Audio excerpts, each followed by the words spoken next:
എന്താണ് by stop, എന്താണ് cell stop നമുക്ക് പരിശോധിക്കാം. എന്താണ് ബൈ സ്റ്റോപ്പ് എന്ന് നമുക്ക് നോക്കാം. നിലവിലെ മാർക്കറ്റ് പ്രൈസിൽ നിന്ന് മുകളിലോട്ട് മാർക്കറ്റ് പ്രൈസ് പോകുമ്പോൾ അവിടെ നിന്ന് ഓട്ടോമാറ്റിക്കായിട്ട് ഒരു ബൈ ട്രേഡ് പ്ലേസ് ആവണം.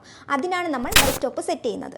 അതുപോലെ തന്നെ നിലവിലെ മാർക്കറ്റ് പ്രൈസിൽ നിന്ന് താഴോട്ട് മാർക്കറ്റ് പോകുമ്പോൾ അവിടെ നിന്ന് ഓട്ടോമാറ്റിക്കായിട്ട് ഒരു സെൽ ട്രേഡ് പ്ലേസ് ആവണം.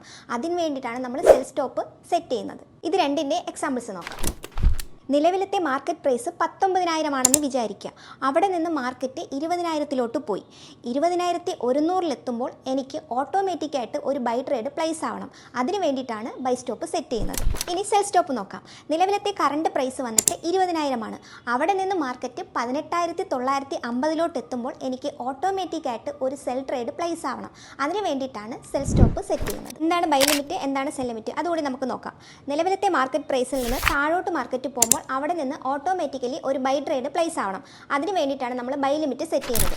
അതുപോലെ തന്നെ നിലവിലത്തെ മാർക്കറ്റിൽ നിന്ന് മുകളിലോട്ട് മാർക്കറ്റ് പോകുമ്പോൾ അവിടെ നിന്ന് ഓട്ടോമാറ്റിക്കലി നിങ്ങൾക്കൊരു സെൽ ട്രേഡ് പ്ലേസ് ചെയ്യണം. അതിന് വേണ്ടിയിട്ടാണ് സെൽ ലിമിറ്റ് സെറ്റ് ചെയ്യുന്നത്. സ്റ്റോപ്പ് ഓർഡേഴ്സും ലിമിറ്റ് ഓർഡേഴ്സും മെറ്റാട്രേഡർ 4ൽ എങ്ങനെയാണ് സെറ്റ് ചെയ്യുന്നതെന്ന് കാണിച്ചു തരാം. ആ ചാർട്ട് ഓപ്പൺ ആക്കുക. നിങ്ങൾ ട്രേഡ് ഇടേണ്ട ഓപ്ഷൻ എടുക്കുമ്പം അവിടെ മാർക്കറ്റ് എക്സിക്യൂഷൻ എന്ന് പറയും കാണും. അവിടെ buy limit, sell limit, buy stop, sell stop എല്ലാം കാണും. നിങ്ങൾക്ക് എന്താണോ വേണ്ടത് അത് പ്രസ് ചെയ്യുക. അവിടെ പ്രൈസിൻ്റെ അവിടെ നിങ്ങൾക്ക് എത്ര പ്രൈസാണോ വേണ്ടത് അവിടെ സെറ്റ് ചെയ്യുക, ഓക്കെ കൊടുക്കുക. എന്നിട്ട് ചാർട്ടിൽ പോകുമ്പോൾ നിങ്ങൾ സെറ്റ് ചെയ്തത് അവിടെ കാണാൻ കഴിയും. അതിൻ്റെ അടുത്തോട്ട് മാർക്കറ്റ് പോകുമ്പോൾ ഓട്ടോമാറ്റിക്കലി ട്രേഡ് പ്ലേസ് ആവുന്നതാണ്. ട്രേഡിങ്ങിനെ കുറിച്ച് കൂടുതൽ കാര്യങ്ങൾ വളരെ സിമ്പിളായിട്ട് മനസ്സിലാക്കുന്നതിന് വേണ്ടി എൻ്റെ പേജ് ഫോളോ ചെയ്യുക.